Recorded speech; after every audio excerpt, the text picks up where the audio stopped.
Baik, kita mulai lagi penerbangan kita minggu ini. Temanya adalah hidup bersama Roh Kudus, saudari. Dan ini menjadi sangat penting, tema ini, karena memang kehidupan kita sehari-hari ini adalah bersama Dia. Tapi banyak orang percaya susah mengerti, memahami ya Roh Kudus ini. Yuk kita mulai aja ya tema ini.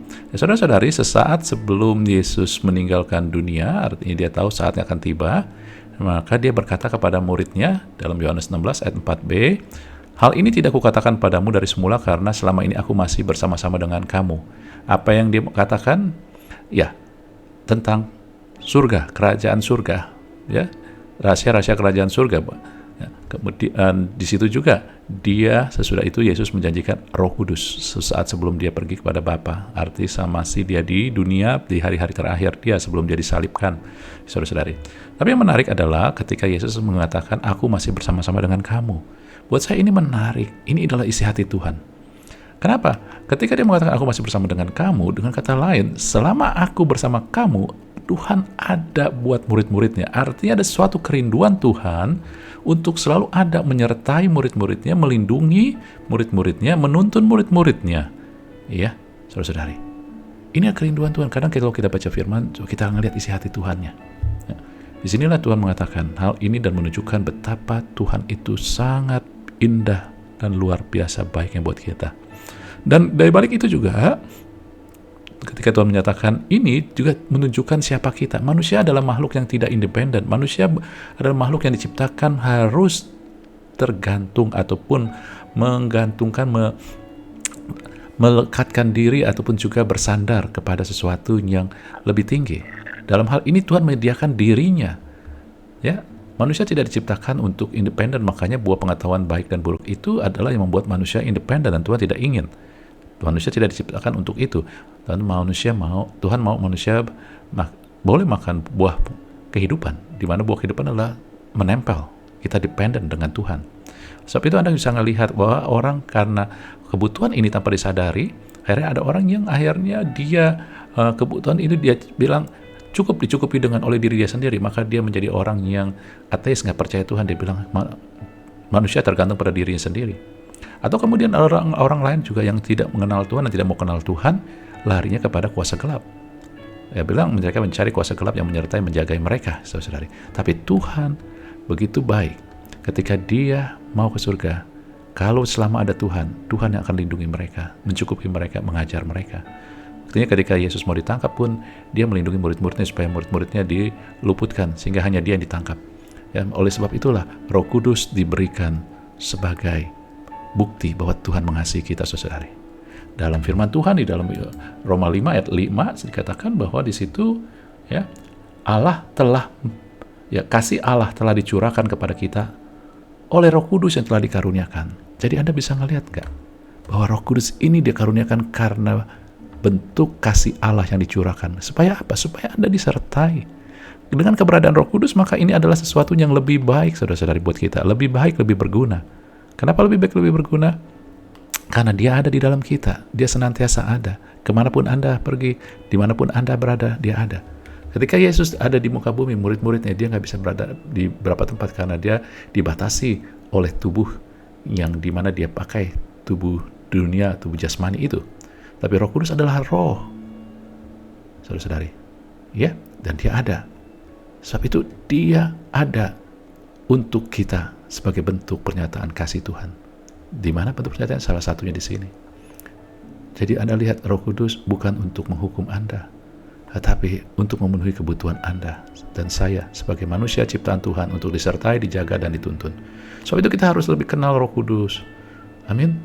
Nah, sekarang masalahnya banyak orang percaya tidak menyadari bahwa hidup mereka hari-hari ini adalah seperti kisah para rasul, yaitu hidup gereja mula-mula di mana kegerakan yang ada dan melakukan yang dimulai dari dalam, yaitu kegerakan Roh Kudus di dalam kehidupan kita masing-masing. Amin. Nah, masalahnya adalah banyak orang-orang percaya mereka susah menghubungkan ataupun mengerti tentang Roh Kudus. Karena manusia itu sudah terpola dengan sesuatu yang visual. Ya, manusia artinya cara mereka mengerti, mereka melihat dari sesuatu yang visual atau yang bisa dikaitkan dengan mereka. Nah, kalau Yesus itu dapat divisualisasi karena Yesus berinkarnasi jadi manusia. ya, sehingga memiliki tubuh, tangan, semua, sehingga Anda bisa bicara dan Anda bisa bayangkan Yesus memeluk Anda, menyentuh Anda, luar biasa. Dan Bapak, kalau Bapak Anda bisa kaitkan, karena Anda punya Bapak ataupun orang tua di dunia, sehingga Anda tahu hubungan dengan Bapak itu bagaimana, ya. Tetapi Roh Kudus, ini yang kadang orang bingung, nggak tahu bagaimana, karena belum pernah. Roh Kudus nggak punya tubuh jasmani, sehingga Anda nggak bisa bayangkan dia berbentuk apa. Ya, terus kemudian juga Anda nggak bisa kaitkan dengan sesuatu hubungan, karena belum pernah ada. Tapi puji Tuhan, kita bisa memiliki radar ini. Radar artinya menyadari kehadiran Roh Kudus dan kegerakan Roh Kudus. Nah, radarnya apa? Radarnya adalah iman dan kepekaan. Ya, bukan hanya iman, kepekaan juga. Kenapa kepekaan? Karena kepekaan itu adalah dilatih, saudara-saudari. Semakin Anda latih, semakin Anda peka. Gak datang dengan tiba-tiba. Jadi iman adalah melalui apa yang dikatakan dan dinyatakan firman. Karena Anda nggak bisa visualisasi, Anda nggak bisa kaitkan sesuatu karena ini belum pernah ada. Ketika Yesus utus, baru ada suatu hubungan yang lain gitu, ya. Nah, oleh sebab itu ketika dikatakan dengan iman, Anda harus singkirkan dulu. Awal daripada Anda mengerti bahwa mengetahui bahwa Roh Kudus ada bukan dari perasaan kita dulu. Jadi ketika Anda misalkan terima Yesus, bukannya karena perasaan Anda merasa seperti bulu merinding atau apapun, segala sesuatu kayaknya wow gitu ya, ada kehangatan atau apapun juga. Saudara, oke, itu mungkin Anda rasakan, tetapi Anda harus mulai dengan iman. Ketika Anda terima Yesus, maka Anda menjadi bait Roh Kudus. Maka Roh Kudus tinggal di dalam Anda. That's it. Jangan pakai perasaan, mulailah dengan apa yang dikatakan firman, dan dinyatakan firman itu. Kemudian harus ada kepekaan. Kepekaannya harus mengenal. Anda harus mulai dengan mengenal esensinya. Karena Anda nggak bisa peka kalau Anda nggak tahu apa yang Anda berhubungan dengan apa. Dan lalu kemudian kepekaan adalah bertumbuh dengan melakukan bersama. Contohnya ketika suami istri, semakin lama dia hidup bersama dalam kerukunan, keharmonisan, melalui hal-hal yang bersama, melakukan hal yang bersama, maka suami istri itu akan menjadi pasangan yang peka. Artinya begini, kadang suami nggak usah ngomong atau istri nggak usah ngomong, tapi pasangan hidupnya mereka bisa melihat kenapa dia, apa yang dia mau, ya, ataupun hanya tanda gestur dikit mereka sudah tahu. Amin. Nah inilah. Nah, contohnya juga, misalkan Anda mau belajarin tentang angin, kita nggak bisa ngelihat angin kan? Kita bisa ngelihat dampaknya. Roh Kudus pun kita nggak bisa lihat, tapi kita bisa lihat dampaknya. Nah, angin pun juga, kalau Anda mau peka sama angin, ya, banyak orang yang nggak peka sama angin. Mereka nggak tahu mata angin di mana. Mereka nggak tahu itu angin buritan apa, saudara-saudari. Ya, mereka nggak tahu angin badai, angin tofan, typhoon. Ya, mereka nggak ngertinya karena mereka nggak tahu esensinya, dan mereka nggak peduli kadang-kadang. Nah, tapi kalau Anda mau belajarin angin, Anda harus tahu angin itu apa. Ya, kekuatannya bagaimana? Datangnya dari mana? Dari laut ke darat, atau dari darat ke laut? Gitu, saudara. Anda harus kenal ini dan Anda harus tahu, sehingga Anda harus tahu esensinya itu apa, pergerakan, perbedaan temperatur dan perbedaan daripada tekanan udara. Itu yang membuat pergerakan angin. Ya. Nah, sebab itu Anda harus tahu utara, selatan, barat, timur, segala sesuatu. Karena Anda tahu esensinya. Lalu kemudian ketika Anda mau bertambah peka dengan utara, barat, selatan, Anda harus terlibat terus dengan hal-hal yang berhubungan dengan angin. Begitu kan? Nah itulah kenapa semakin tahu dan semakin melakukan bersama Roh Kudus, apa yang Roh Kudus terlibat ataupun Roh Kudus ya diutus untuk apa, maka kita akan semakin peka. Tetapi sebaliknya juga sama. Kalau kita semakin nggak tahu esensi Roh Kudus, semakin nggak mau terlibat dengan apa yang Roh Kudus diutus untuk, ya, Roh Kudus untuk apa? Nggak semua, ya.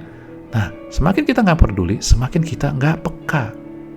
Semakin kita nggak dengar suara Tuhan, semakin kita nggak dengar tuntunan Tuhan, nggak mengerti itu, saudari. Ya. Nah, bagaimana supaya kita peka?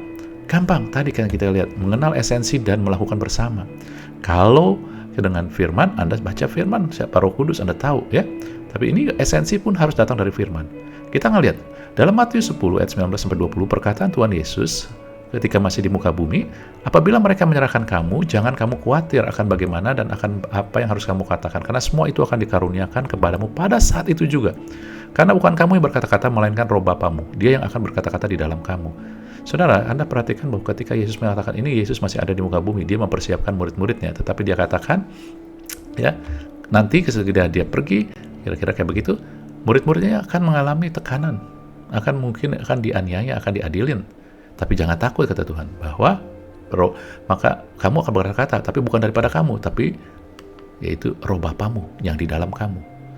Nah, ketika Yesus pergi nanti, yang ada di dalam kita adalah Roh Kudus, tetapi dia mengatakan roh Bapamu. Ini bukan suatu kebetulan. Kenapa? Karena Roh Kudus satu dengan roh Bapa. Ya, dia tidak sama dengan roh Bapa, karena mereka pribadi, tetapi satu dengan roh Bapa, saudari. Apa yang ada pada Roh Kudus juga ada pada Bapa. Artinya, saudari, ya, apa yang dimiliki Bapa, apa yang disampaikan Bapa pun akan digemahkan oleh Roh Kudus.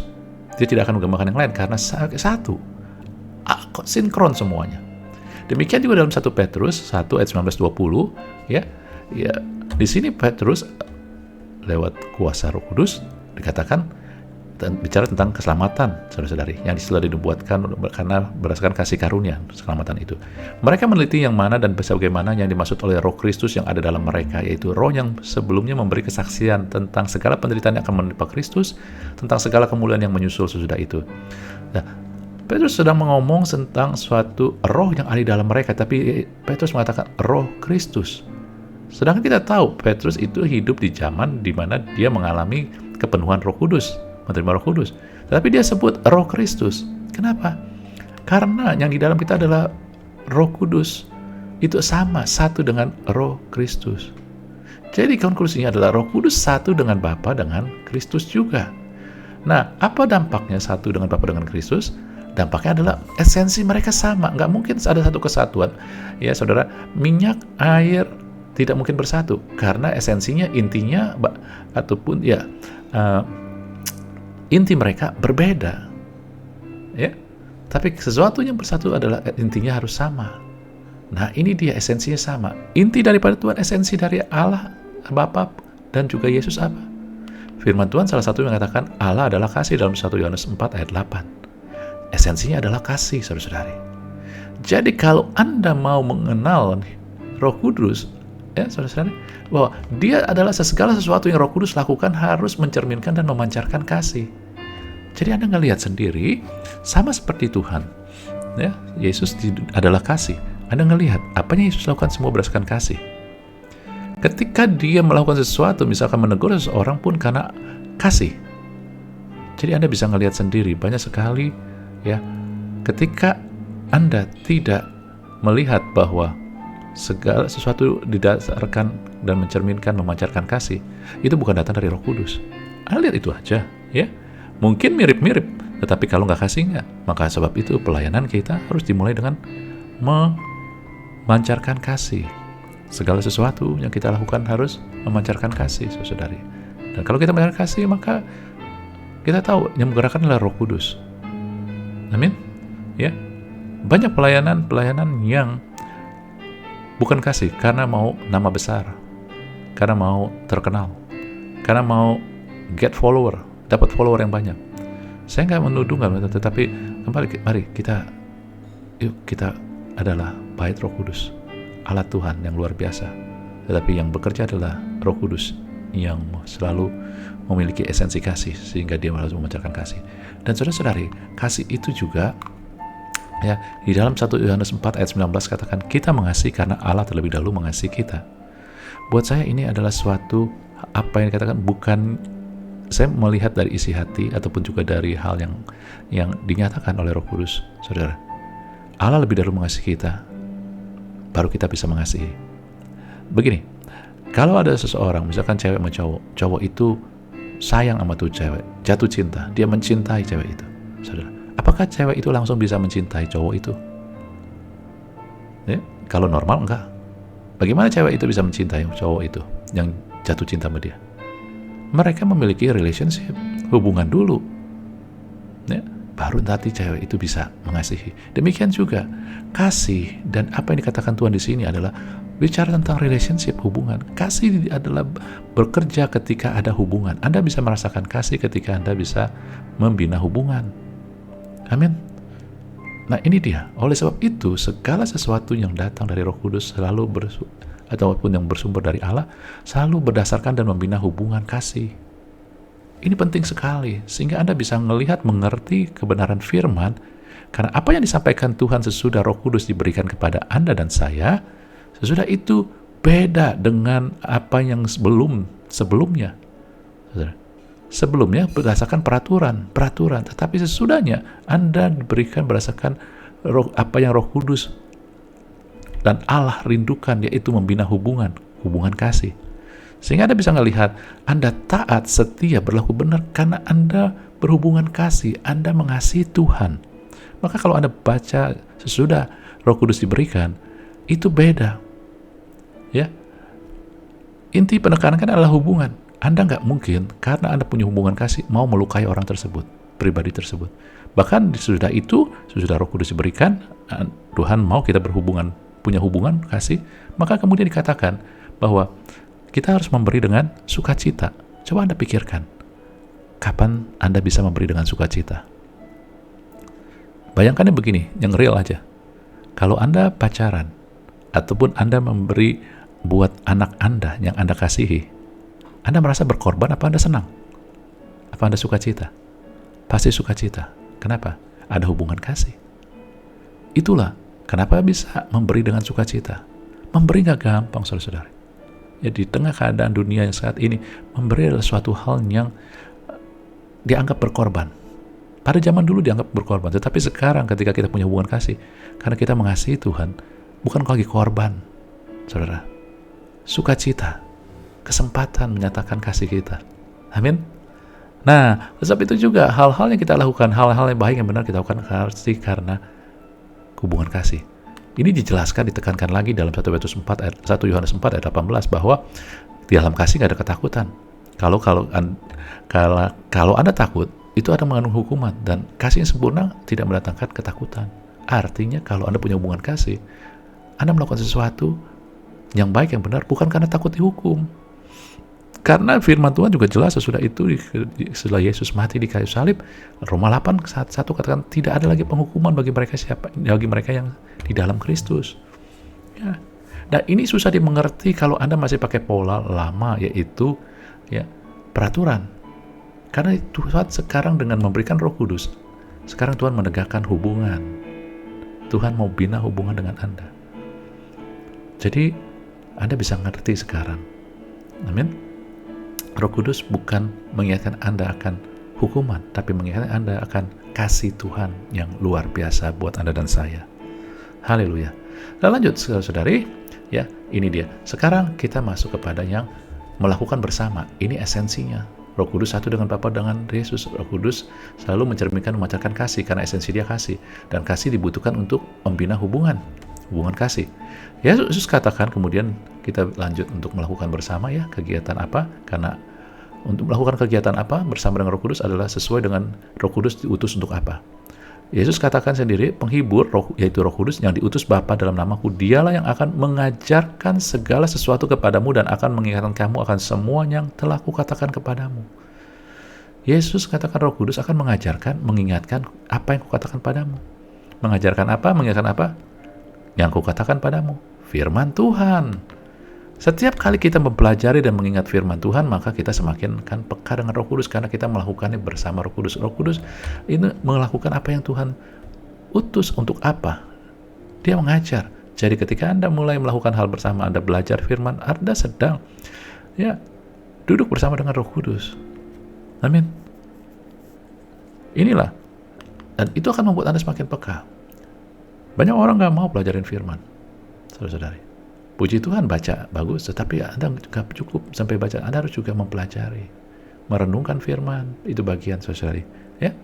Oke, kemudian yang kedua, dalam Roma 8, 15-16, dikatakan, kamu tidak menerima roh perbudakan yang membuat kamu menjadi takut lagi, tapi kamu menerima roh yang menjadikan kamu anak Allah. Oleh roh itu kita berseru, ya Allah, ya Bapa. Roh itu bersaksi bersama dengan roh kita bahwa kita adalah anak-anak Allah. Jadi Roh Kudus itu ada diutus Tuhan untuk bersaksi bersama roh kita untuk menyatakan kita anak Allah. Dan kata lain mengatakan kepekaan kita akan semakin bertambah ketika kita memperlakukan dan kita menyadari dan memperlakukan hubungan Bapa dengan kita adalah sesuatu yang penting. Karena Roh Kudus akan menggemakan itu, sehingga itu suatu hal yang penting. Kalau itu penting buat Roh Kudus dan kemudian kita juga hargai, maka kita sedang melakukan bersama dengan Dia, dengan Roh Kudus. Semakin Anda menghargai hubungan Bapa, Anda menghormati Bapa di surga, Anda akan semakin tumbuh kepekaan akan Roh Kudus. Karena disitulah Roh Kudus juga bekerja, saudara-saudari. Yang kemudian di Yohanes 16, 14-15 dikatakan, Ia akan memuliakan aku, sebab Ia akan memberitakan kepadamu apa yang diterimanya daripadaku. Saudara, ini diulang 2 kali. Di ayat 15 dikatakan, ya, Ia akan memberitakan Roh Kudus kepadamu apa yang diterimanya daripadaku. Diulang 2 kali, saudari. Itu penting dan juga itu memiliki 2 makna buat saya. Jadi, apa yang Roh Kudus lakukan di sini adalah, saudari, buat saya adalah Dia akan memuliakan Tuhan, memberitakan apa yang diterima. Sesuatu yang Anda terima, ya saudara, ketika Anda menerima dari seseorang ataupun pribadi yang lebih tinggi, berarti Anda sedang diutus. Satu, Anda sedang diutus. Oleh sebab itu, tumbuh kepekaan, kita semakin peka akan apa yang Roh Kudus lakukan, ataupun kepekaan akan Roh Kudus ketika kita bersaat bersama Roh Kudus mau hidup menjadi ambasador, utusan Tuhan yang memuliakan Tuhan Yesus. Semakin Anda melihat, kalau saya bekerja, saya itu diutus Tuhan di sini. Kalau saya misalkan juga usaha, saya bukan mencari uang, tetapi saya diutus Tuhan. Maka Anda akan semakin peka. Bukan uang, kalau Anda usaha bukan uang, atau kalau Anda kerja bukannya gaji yang mendrive Anda, tetapi karena saya diutus sama Tuhan. Maka akan Anda peka. Karena di situ Roh Kudus bekerja, saudara-saudari. Amin. Kemudian, ya, Anda ngelihat lagi, saya bilang tadi ada artinya 2. Dia akan memuliakan apa yang diterimanya daripadaku dan memberitakan apa yang diterima padaku. Saudara-saudari, ya, apa yang diterima artinya apa? Siapa yang memberi? Yang lebih tinggi. Siapa yang memberi? Yesus. Siapa yang menerima? Kita. Jadi ketika kita mengerti dan memiliki sikap menerima apa yang Tuhan berikan, percayakan itu sangat berharga, maka Anda sedang bekerja bersama Roh Kudus.